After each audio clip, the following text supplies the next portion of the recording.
again, I know I've come down to this a bunch of times, but it's community and the people you hang out with. You hang out with people that are miserable, what are you going to be? Well, probably miserable. Miserable. Yeah. And if you hang out with people that are non-motivated, you're going to be non-motivated. If you hang out with people that are motivated, that aren't miserable, that are doing some good things, that are making things happen, man, you can't help but want that also.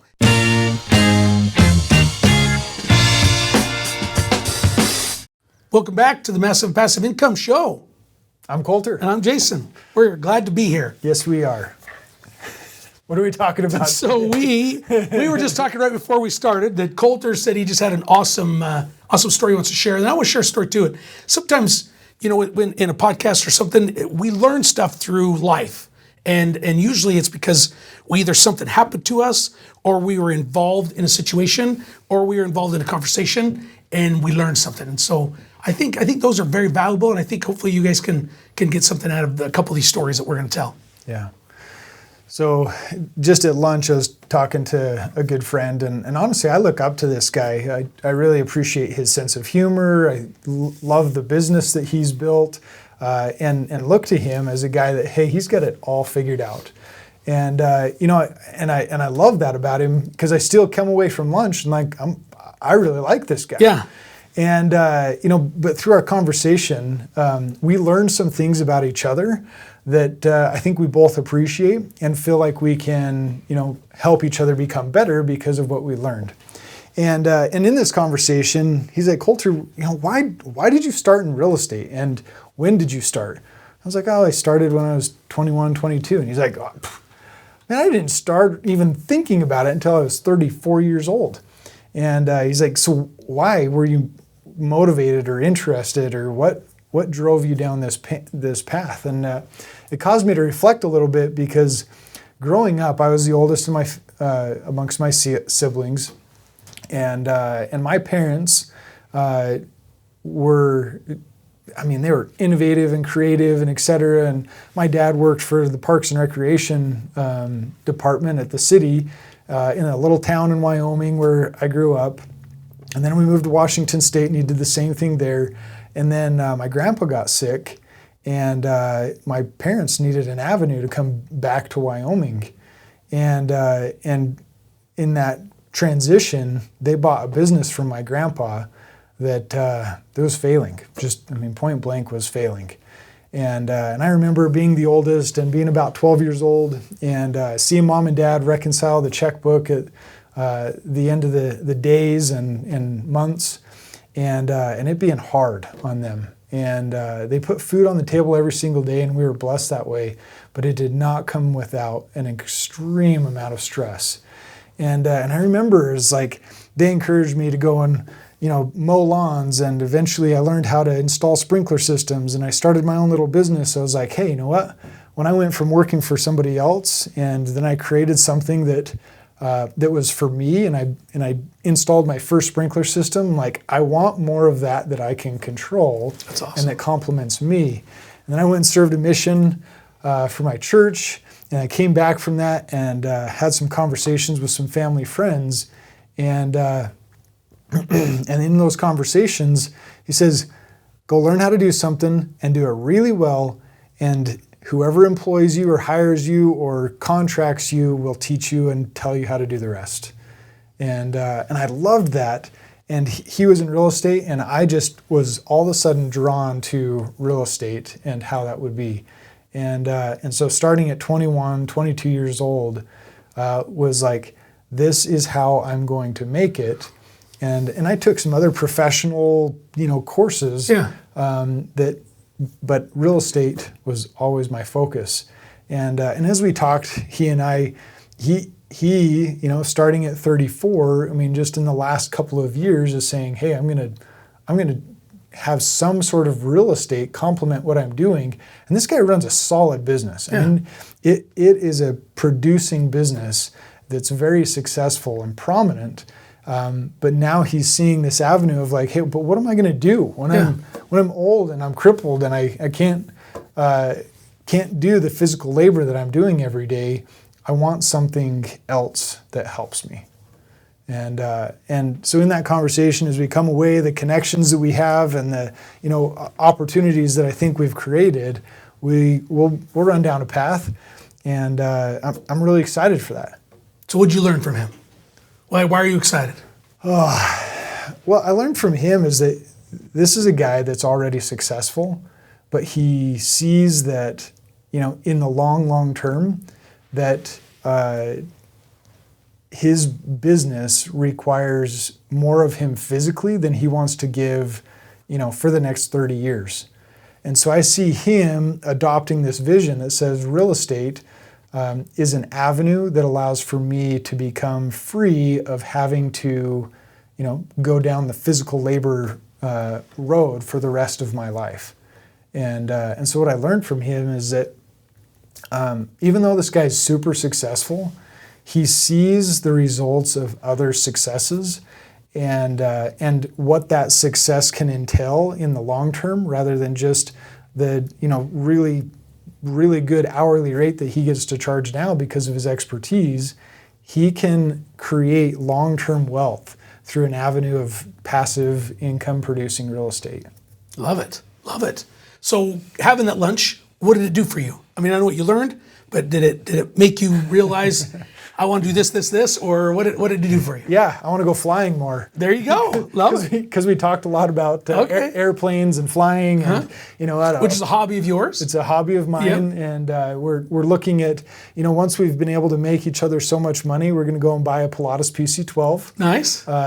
So that's depending on the configuration, it can take 9 to 12 people to Mexico in about 2.5 hours. That'd be sweet. So that's one of the goals, and that came out of that is that, hey, you know what? This is something that we want, and if we go and chase it, we can create the kind of incomes and wealth creation that we want. And so coming out of it, it sets loftier goals, and it puts a path of us being able to do that with each other that says, I've got a synergy that's going to create more opportunity for him and for me. And I love the phrase, I'd rather own a small piece of something big than a big piece of something small. Love that. And I love what you learned there. I think too many of us, we learn about things, we talk about things, we have our hobbies, we have our goals, and I know quite a few people that have a business, and you're always like, hey, why don't you take this to another level? Why don't you do this or do that? And their mindset is, I just want to put food on the table and make myself a living. Well, that's been his goal, and guess what that business has done? It's put food on the table. It's made him a living. Mm-hmm. But you talk with some people, they're like, I want to buy this. How many $1 million plane is that plane? $5 million. $5 million plane. So somebody's got a goal of, I want a $5 million plane, and I want multiple businesses, and I want a certain amount of doors of real estate. Sure, they've got a business that they could just take, and they could just make a living, and it could do well for them. But when somebody's got goals bigger than just, hey, I just want to be able to cover all my bills and put food on the table, it's amazing what that does to you. And by hanging out with other people that want something more too, it just accelerates everything. And it makes you feel like, yeah, I could do more. Yeah, I need to not just settle for just this when I could do something more. And when you talk to somebody, you're like, well, that guy doesn't have anything that I don't have. Or that guy, I could do what he's doing, or I could do that better than him, whatever it is. When you hang out with people and talk to people that are motivated by something more than just making a living, man, now you learn and start creating how to make a fortune. Because making a living's great, but making and working on a fortune, that's exciting. And that's when awesome things happen. It's like that little meme I sent you with he's washing the lettuce, and then he's going to be on fries, and then he's becoming assistant manager, and that's when the big money starts rolling.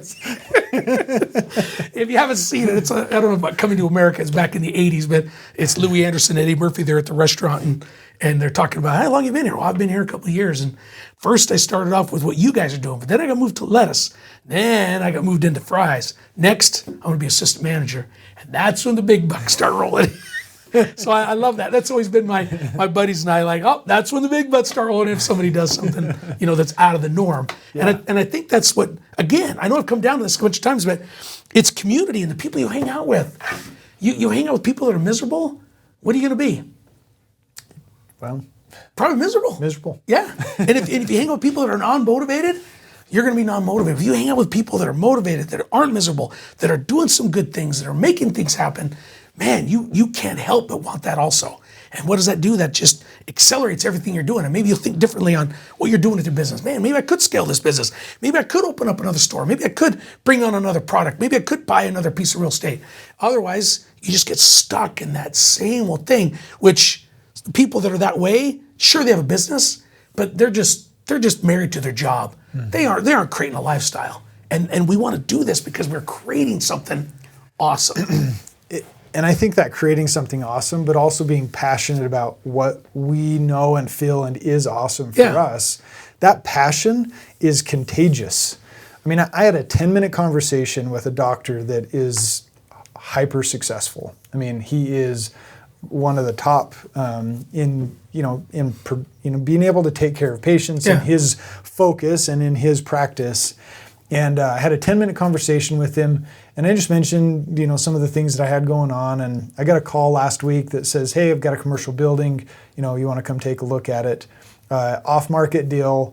And this call was like, "Hey, we just want you to come and see if it's even something that you're interested in." And so I've gone through and I've analyzed, and I ultimately want to buy that building. Mm-hmm. And it's going to be a really cool project. And I started to share, like, "Hey, this is kind of what it's rolling down to, and what it's becoming." And he's like, "Oh, that's really cool." And like, "How would you put that together?" And the conversation ended at the end of the 10 minutes. He's like, "Well, would you be interested in a partner on that?" And I'm like, "Yeah, I would be open to the possibility of that." And he didn't leave me any time. He was like, "Okay, well, let me go home and talk to my wife." And like, wow, That's awesome. I tell people all the time, don't worry about the money. Find the deal. The money will follow. Yeah. It really, really does. And it's about you talking about what's exciting to you. People want that. Because not that he's not successful, but he's probably like, "Man, got to go to the hospital again, or I got to take care of patients again." Not that he doesn't love it, he's not passionate about it, but when you can find something else outside of that fires you up again, it'll make him a better person in his regular job. Yeah. It will. And then he's doing something different, doing something more, because more of what he's doing and what he wants is being fulfilled. I think when we get negative, we feel like we should be able to do more, but we don't know how, and we don't have the motivation to. So by getting that, man, everything becomes better. Yeah. Well, because if we can be passionate in one aspect of our life, it just raises up the rest of the things that are going on. We just feel like we're more fulfilled because we're fulfilling all of those aspects that we felt like was a void before. And so I totally agree. If he's succeeding in one realm, he's going to be able to improve in another realm. And he doesn't feel like he's failing in any one of those places. He just says, "Hey, you know what? I like what you're doing. It looks like you're succeeding. And you know what? Are you open to sharing in some of that success?" I'm like, "Heck yes, absolutely." Because, I could go and do that deal, but, me sharing in that opportunity with him means that, hey, you know what? I'm not so extended out on my own cash or my own resources that I can go and do 3 of the same deal rather than just doing one. Yep. And like you said, I'd have a small piece of a big deal than a big piece of a small deal. Yeah. Yeah. No, I love that. Love that. Well, that's a good episode, I think. I appreciate you sharing that story and your insights because, again, me hanging out with you, and talking with other people, it just makes me like excited. Like Friday when we mapped out on your whiteboard, I went in from there, called my wife, called a couple other people. I'm like, man, not that I told them what we were thinking, but just things that creativity and excitement, it sparks creativity and excitement. And then in other places in your life, you want to change those because of your excitement, even though it may not have anything to do with what you got excited about. Mm-hmm. I think too many of us turn into zombies after a while. And we just get up, do the thing, come home, eat, get up, do the thing, come home and eat. Well, if you can find something you're excited about, even though this may have been exciting one time, you'll bring that excitement back to that. And then you'll become better in what you're doing right there. It just happens. You can't help it from happening. Yeah. So, well, allow for the positivity and the creativity and the synergy to spread. And the more that we do that, the more powerful we become in each of the focuses that we have and what we're creating. So, love it. Thanks for tuning in.